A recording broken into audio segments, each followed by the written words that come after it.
This is one of my favorites. This is called The Most Truly Wonderful Christmas Gift. Once upon a time, in a wholesome town known as Berrywood, it was the best season of the year. Christmas time. It was only 12 days until Christmas, and the biggest loser in town, a boy named Jiminy, wrote a letter to Santa Claus every day. Jiminy was whitewashed by the bullies, the Scrooge boys, every single day, all because he loved Christmas the most. School was hard for Jiminy because he wanted to make sure every classroom had decorations for Christmas. One day, Jiminy collected heaps of holly in the forest to turn his history classroom truly into Tinseltown.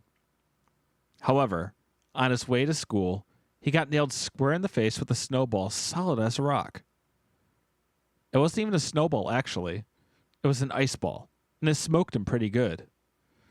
Well, well, well, looky what we got here, fellas. Santa's little helper himself. It was Norman Rockwell Jr., the leader of the Scrooge Boys, and his two sidekicks, Spruce and Hemlock. Where do you think you're going, Tiny Tim? I'm going to school, Jiminy said, bleeding profusely from his presumably broken nose and spitting out blood through his stained teeth. Not if we have anything to say about it. Spruce grabbed all of the holly from Jiminy's arms and threw it into the snow. Before he knew it, all three Scrooge boys had their Rodneys out and were peeing steaming streams all over the holly. I wonder if this will attract some lady reindeer, snickered Hemlock. Shut up, dickhead, replied Spruce, grabbing a clump of yellow snow and blasting Hemlock square in the face with it. You're a dead little rat, screamed Hemlock as he tackled Spruce into the snow, where the two began to wrestle and curse one another.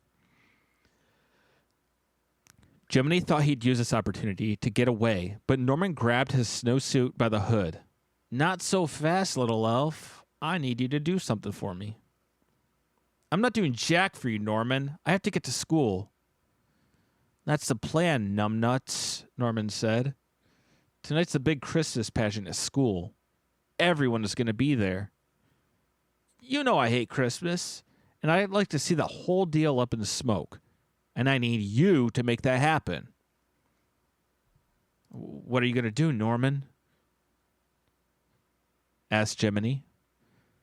You're going to go in disguise as baby Jesus in the manger, and you're going to smuggle in these stink grenades. Right at the big finale, we set them off. All the girls scream, the parents all start puking, and Christmas will be ruined. I won't do it, cried Jiminy.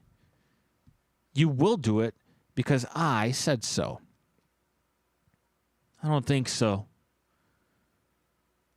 At this moment, Jiminy reached into his snowsuit and withdrew a gun. A .45 Magnum.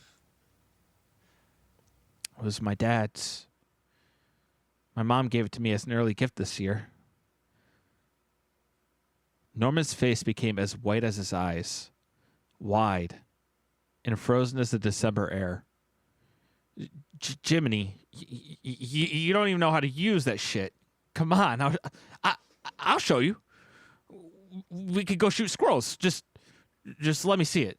Come on. We were just messing around. At this point, Spruce and Hemlock were on the ground in the snow, staring in terror at Jiminy pointing the gun at Norman Rockwell Jr. Hemlock managed to spurt out, Hey, come on, Jiminy. You heard him. That's not a toy made at the North Pole. You're just a little kid. You don't even have armpit hair. Stop messing with him. Jiminy looked to the ground. The gun still raised. I'm not having you ruin Christmas again. I've worked too hard for this. I've worked too hard this year. His eyes met Norman's once more. No more Scrooges. The bullet passed through Norman's neck, obliterating his trachea. It sailed straight into Spruce's shoulder. The kick from the Magnum surprised Jiminy and caused him to stagger. Upon seeing this, Hemlock thought he'd get out of Dodge. But Jiminy had already recovered when Hemlock had made it but 10 feet, and Jiminy rang out another shot into his back. Jiminy wiped the tears from his ruddy eyes, collected the heap of piss-covered holly, and headed in direction of his school. A single cardinal watched the scene as Jiminy walked away, and the winter sun gave no warmth to the three Scrooge boys as they laid motionless in the snow.